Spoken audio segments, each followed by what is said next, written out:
Guten Tag, WAP. This is Mr. Linegar. Let's make history today as we go over Unit 3, Day 4. And let's get started with our daily punishment as we talk about Western Europe political developments after the Napoleonic Wars. So our daily punishment for today.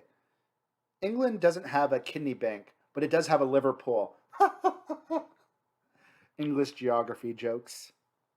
Key terms for today: Congress of Vienna, conservatism, liberalism, radicalism, nationalism, Zionism, socialism, Count Cavour, Garibaldi, Otto von Bismarck, the Triple Alliance, and the Triple Entente.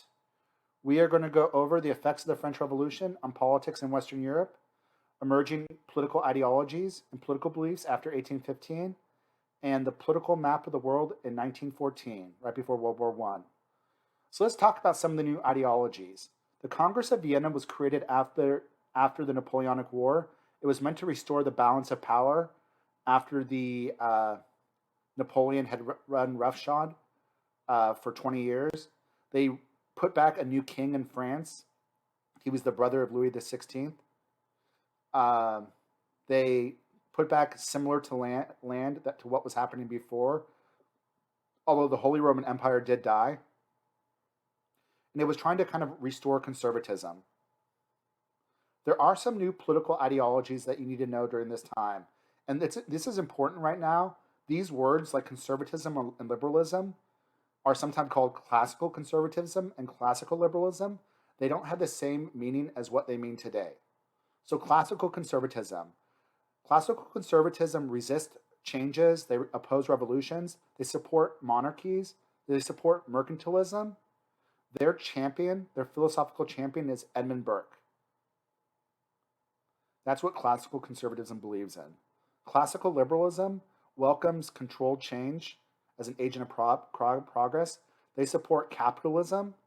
They champion freedom of religion, freedom of equality, written laws and constitution.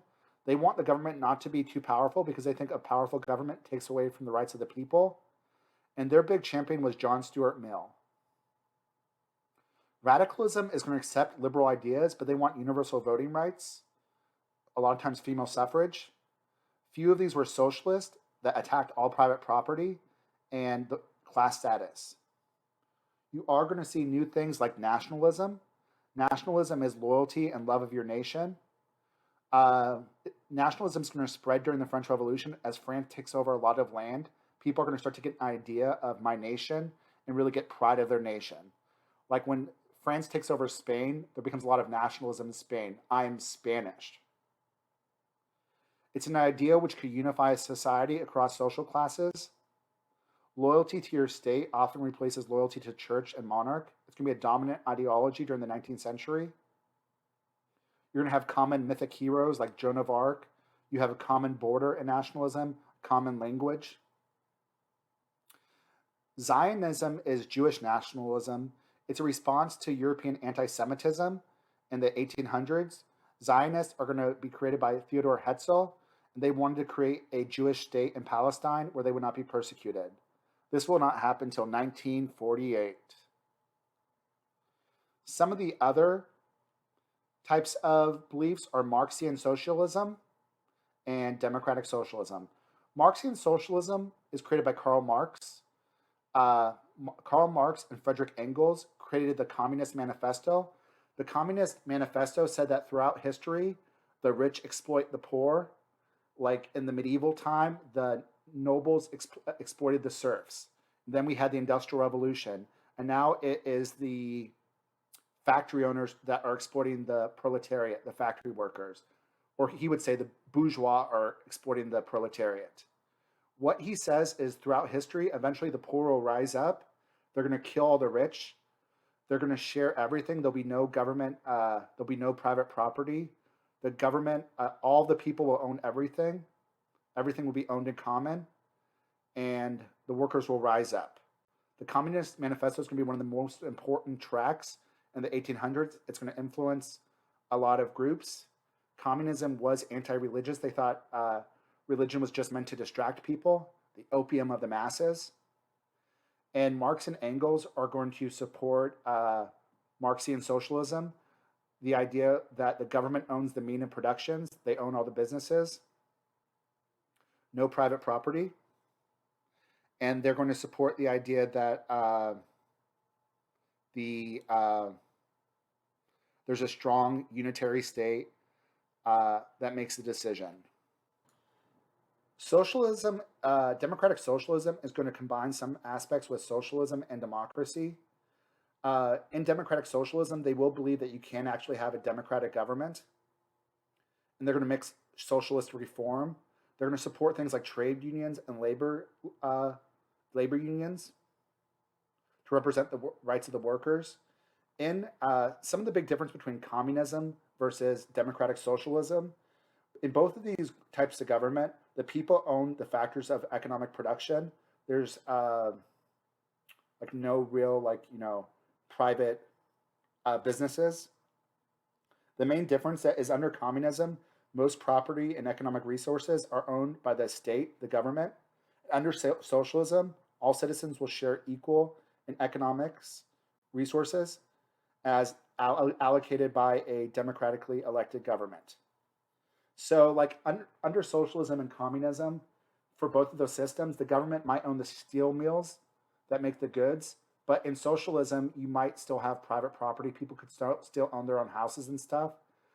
It's a democratically elected government. In communism, you have a government that really becomes a totalitarian government, like a dictatorship. That there's not going to be like political freedom. There's not going to be democracy. Communism is definitely more extreme than democratic socialism.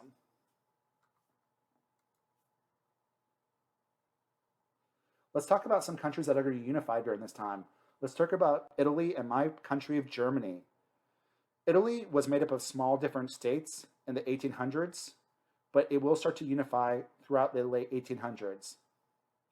In Sardinia, Count Cavour is the prime minister of Sardinia. He's going to become the leader of the nationalists. He's going to expel the Austrian authorities in northern Italy with French help.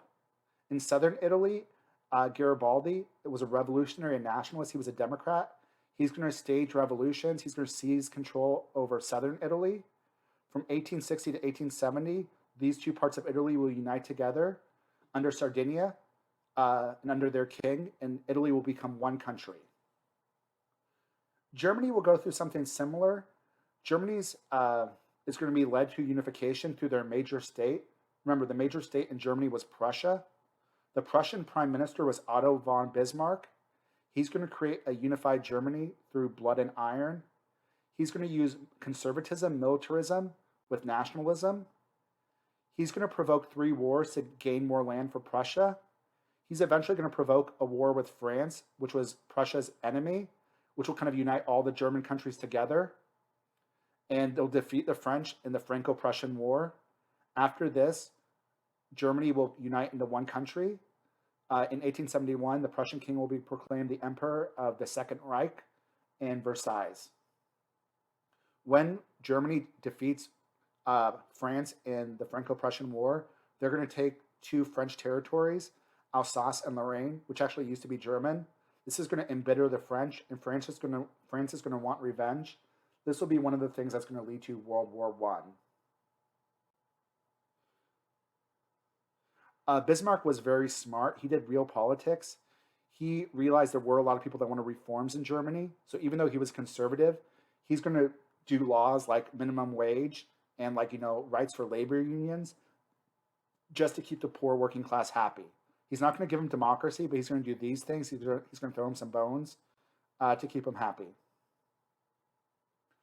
This shows some of the unification maps for both Germany on the left and Italy on the right. Lastly, let's talk about some diplomacy and balance of powers. We will see the rise of NGOs, non-governmental organizations. In this time period, these are organizations that span through multiple countries. An example of an NGO is the Red Cross. The NGOs usually focus on one human rights issue. The Red Cross focuses on giving medical care during war. The Olympics is another example of an international organization that we formed at this time to lead to international cooperation. There'll be international laws and courts created during this time.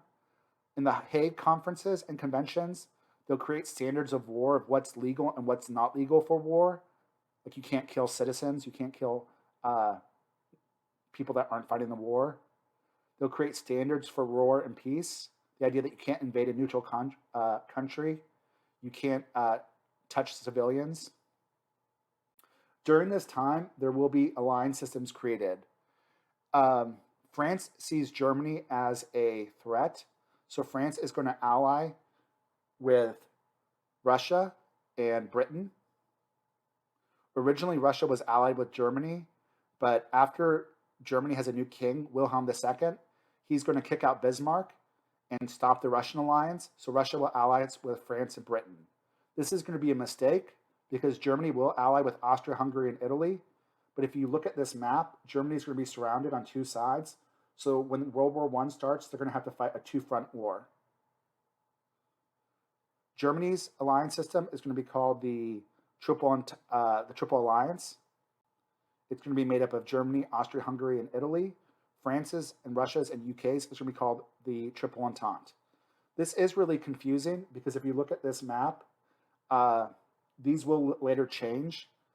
Italy will actually not join Germany and Austria and Hungary during World War I. They're going to join France instead. They're going to betray them for more land. Freaking Italians.